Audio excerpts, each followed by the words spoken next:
Bem, meus queridos, na aula de hoje a gente vai começar aí nosso capítulo 6, Sociologia Política e o Fenômeno do Poder. Para aqueles que quiserem me acompanhar, nós vamos estar aí na página 49. Vou fazer uma pequena introdução aqui com vocês, para a gente poder, em mais uma ou duas aulas, finalizar esse capítulo. Certinho? Bem, meus queridos, aqui nós vamos falar um pouco sobre o comportamento humano. E a gente vai destacar, diante da visão de alguns sociólogos, que vai estar tentando sintetizar através de dois comportamentos. Um mais objetivo, um que vai ser dessa forma objetivo e outro subjetivo. Para aqueles que quiserem me acompanhar, nós estamos aí na página 50. Eu vou fazer uma leitura desses dois tópicos, né? Dessas duas formas de comportamento, a gente vai discutir um pouco sobre elas para dar esse cenário aí da nossa disciplina a partir de agora. E provavelmente vocês vão estar lembrando um pouco das nossas aulas do ano passado. Pelo menos assim espero. Então vamos lá. Essas duas formas de explicar o comportamento humano pelos motivos individuais ou da estrutura social que os condiciona são complementares, embora com muita frequência sejam apresentados como antagônicos. O texto a seguir sintetiza as duas maneiras pelas quais a sociologia aborda o comportamento ou os comportamentos humanos. A primeira, chamada objetiva, ou em termos mais amplos, estruturalista, preocupa-se com o modo pelo qual a estrutura social influencia, limita, determina, estimula ou impede os comportamentos dos indivíduos. A sociedade é pensada aqui em uma linha de um sociólogo como Emile Durkheim, como um conjunto de fatos sociais, isso é, um conjunto de instituições, igrejas, escolas, partidos, religiões, costumes sexuais, etc., que, uma vez constituídas, condicionam as condutas, ideias e práticas das pessoas. A segunda, chamada subjetiva, corresponde à maneira pela qual a sociologia aborda os comportamentos humanos. Ela é chamada assim porque sua ênfase recai no sujeito, no indivíduo, e na forma pela qual ele vê o mundo, e não nas estruturas sociais. O mundo social na linha de um sociólogo como Alfred Schultz, autor de Fenomenologia e Relações Sociais, deve ser então compreendido e explicado pelo sociólogo como as ideias, as noções e formas pelas quais os indivíduos percebem o mundo social. Dessa maneira, interessa menos a capacidade de uma religião instituída moldar o comportamento dos fiéis e mais no mecanismo de percepção, as formas de crença que são construídas na cabeça desses fiéis e permite que eles leiam, isto é, expliquem o mundo social a partir daí. O que basicamente essas duas formas elas estão querendo dizer? Na objetiva, ela está querendo falar que nós somos influenciados por aquilo que está na nossa volta. Nós pensamos, nós agimos, nós percebemos o mundo através dessas instituições. Elas têm uma força social tão forte, né, que ela nos condiciona. Se a gente for pensar sobre... e aqui os dois exemplos eles vão recair sobre a religião. Na primeira, a igreja ela vai moldar a forma como nós somos. E aí, se for pensar como moldar, nas estruturas morais, nas interpretações das nossas relações, ela demonstra isso. Então esse é o fato objetivo. Você tem algo que é maior do que você, que vai conduzir. É um pouco o que ele está querendo mostrar dessa forma mais ampla, né, do estruturalistas. A estrutura fala sobre o indivíduo. E no subjetivo é o contrário. Você vai moldar, né, a gente vai perceber esse cenário mais amplo, mas a gente vai interpretar como esse cenário mais amplo, né, essas estruturas vão recair no indivíduo e a partir disso, como que esse indivíduo vai observar o mundo. Então ele vai interpretar o mundo diante dessa relação. Mas é uma relação que vai ser do indivíduo.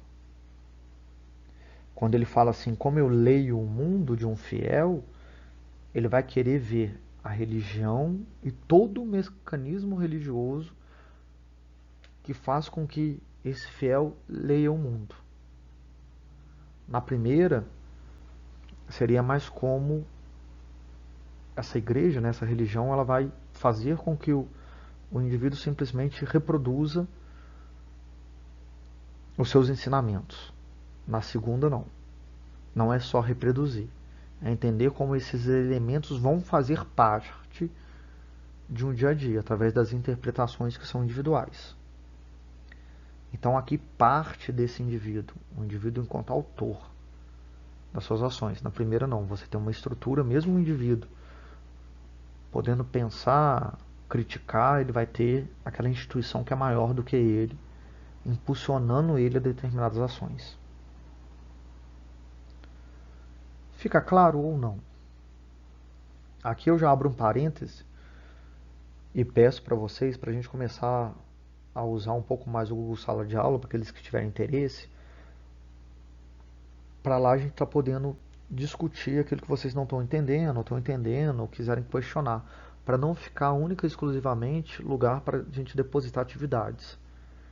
Como a gente está nesse diálogo através dessas videoaulas, às vezes fica um pouco ruim, né? Porque eu não sei como que está a percepção de vocês, a não ser pelas atividades, mas a gente sabe que atividades a gente pode pedir a ajuda de um amigo, de outras pessoas, da internet.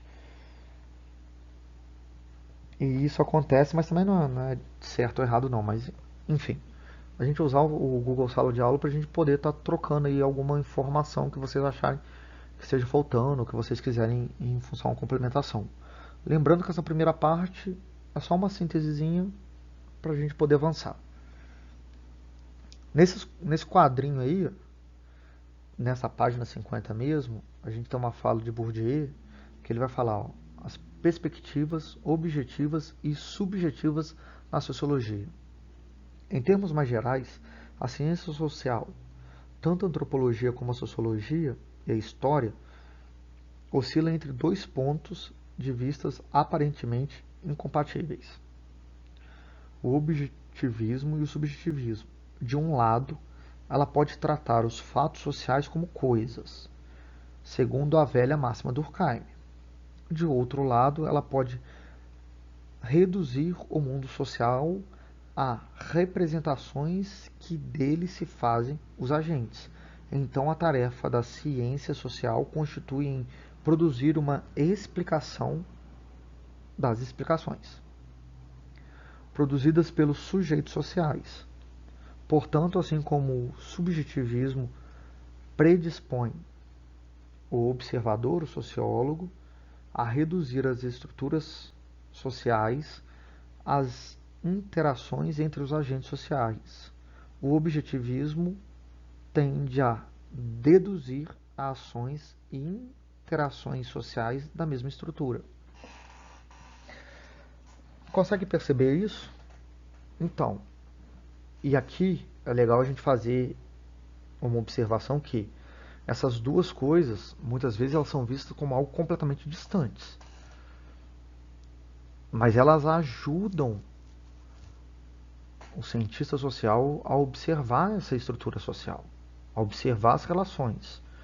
É lógico que você vai observar, você pode observar mais através de uma ou através de outra. Mas o que nós temos que deixar claro aqui é que existem essas duas linhas. E essas duas linhas, elas fazem parte do pensar da sociologia, de como alguns autores vão recorrer para falar sobre as relações dos indivíduos. Conseguem ver isso? Essa é a minha grande questão com vocês.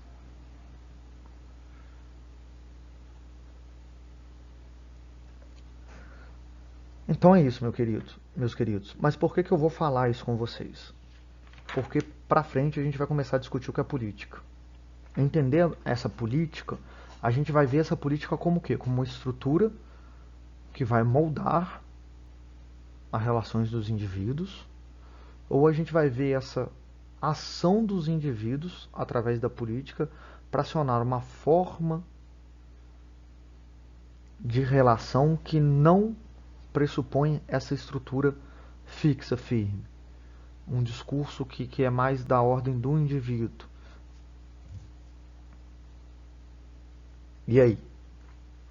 Então é isso. Através desses dois momentos aí, desses dois pensamentos, a gente vai estar discutindo sobre questões como o que é política, o que é decisão política, o que é o comportamento político, e enfim, o que é sociologia política.